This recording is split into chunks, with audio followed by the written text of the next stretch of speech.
The BMW 1 Series is perhaps no stranger to being the topic of impassioned chatter. Back when the first generation was unveiled, for instance, you knew the BMW brand more for its sporty sedans and a couple of SUVs, not a small hatchback. There was its styling too, quite foreign and unlike the sleek three-box shapes of its most beloved siblings back then. Then, fast forward to the third generation and a whole storm was kicked up again when BMW switched the car from a rear to front-wheel drive platform. People bemoaned the diluting of the brand's identity, but the 1 Series still retained its status as one of the best to drive in the business. Now, the all-new 4th generation has landed, and based on the responses we've seen so far, it's safe to say that this car has catalyzed quite a lot of impassioned chatter again. But new styling aside, this car also brings with it newfound partial electrification, as well as a new interior and, surprisingly, a new name. Once more, we've flown all the way to rainy Munich to catch this car. This is the all-new BMW 1 Series.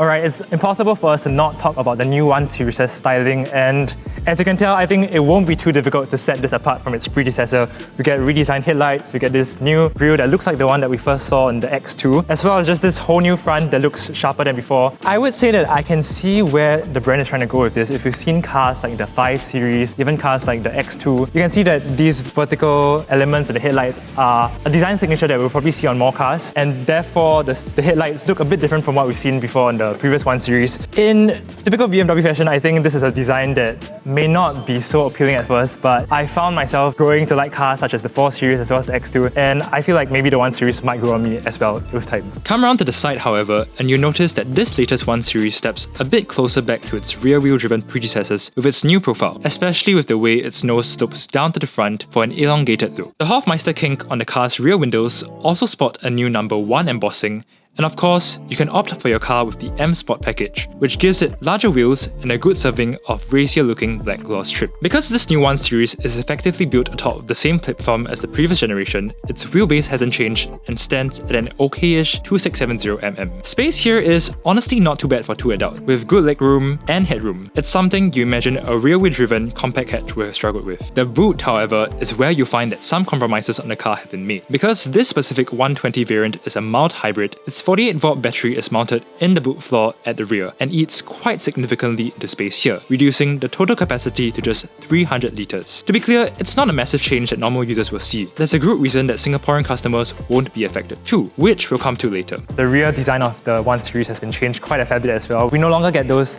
uninterrupted light strips, but instead these quad chevrons, which again remind me of the X2. I must say that I quite like the rear end of the 1 Series, especially in this M Sport trim with this rear diffuser-like low bumper. And also at the rear is where you notice something very special. I said something about how the naming conventions of the 1 Series have changed slightly, and this is where you'll find it on this badge right here. This is not a mistake. BMW hasn't forgotten to put the I suffix here, and that is because the I suffix has been dropped entirely. For our BMW fanboys, you know that I used to stand for petrol injection, but I now represent something important in the BMW family, and that is its range of electric cars. So moving forward, we'll notice the 120 if the 116 comes to Singapore, we'll know that as the 116, and we can see this naming convention continue on other BMW models as well. But I think up front is where the upgrades will be most apparent now that we've gotten this curved display as we've seen on many other BMW models. This combines a 10.25-inch digital instrument cluster with a 10.7-inch infotainment touchscreen. And I must say that the previous 1 Series was starting to feel its age on the inside, so it's nice that we've gotten this modern layout now in the new car. But again, because this is a new model, so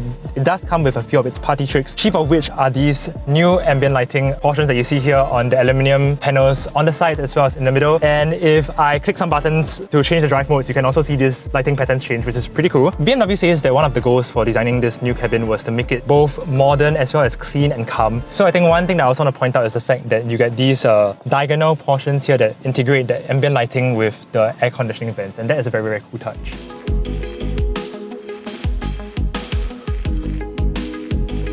Alright, so we are behind the wheel now of the BMW 120, and let's just talk through some general first driving impressions, bearing in mind that this is basically the only hour that we have with the car. As a good starting point, I think you can actually adjust the driving position quite low, and you do feel like lower to the ground compared to something like a compact crossover. And this car actually has a 1.5-litre 3-cylinder engine mated to an electric motor. It's a mild hybrid as mentioned earlier. Off the line, you do get quite a nice bit of low-end torque, I would say, so it does give the car that sense of pep. And bearing in mind that this car is also only 1.5 tonnes suspension-laden. By the standards of modern cars, I would say it's still relatively lightweight. And because the car's dimensions haven't changed that much, despite its extra length, the wheelbase is still the same. So you still feel that sense of tightness, that sense of maneuverability. The car still feels quite agile. Semi-chuckable, I would say, not like entirely, but has that sort of quality to it. BMW says that with this generation, they've revised the suspension to give it extra dynamism, but also a bit more ride comfort. To be honest, I would still say that the suspension is damping slightly on the stiffer side, but that's something you expect from a BMW, right? And that coupled with the fact that your steering feels quite accurate and quick, and also a bit more well-weighted than some of the more recent models I've driven, like the iX2 and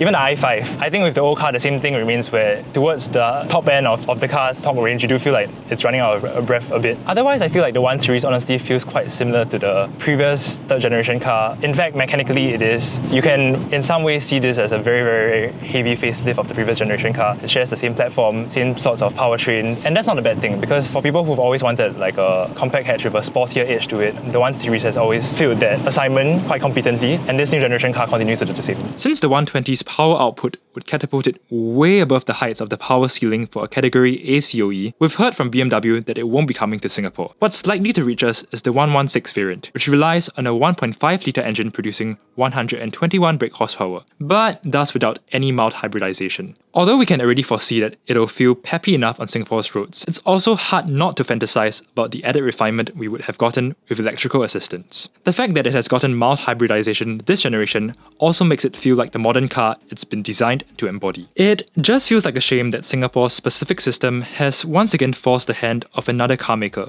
Because in all regards otherwise, the latest 1 Series undoubtedly feels like the best entry point to the BMW brand yet. So, what do you guys think about the all-new BMW 1 Series? Let us know in the comments, and in the meantime, don't forget to like and share this video, subscribe to our channel, and follow us on TikTok at Sgcarmart. We'll see you guys in the next video.